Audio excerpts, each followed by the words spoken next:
Yes, taxes are indeed theft because taxes are coerced. They are forced. So it's not a choice that I have. I make my money. My money is mine because it's a reflection of what I have produced, of what I've made, of the wealth I have created.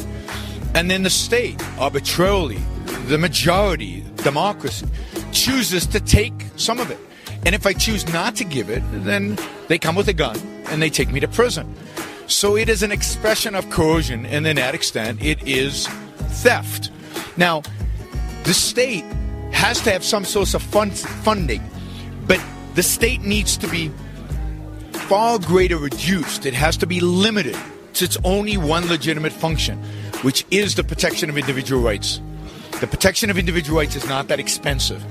And the way to raise revenue for that has to be voluntary. Coercion is wrong, always.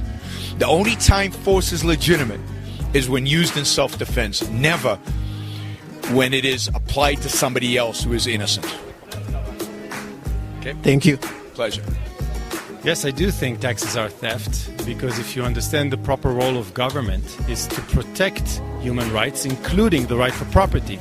How can you protect the right for property by, just eliminating it? So there's a contradiction. In a free society, in my mind, there will be voluntary tax that people will pay to get protected by the army, by the police, and by a judicial system.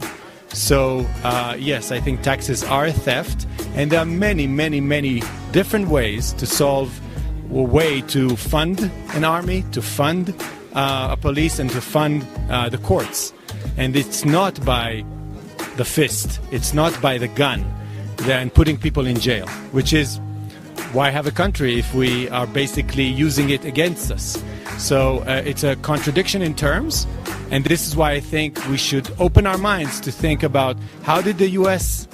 started without a tax system? How did we, create a free society without the taxes?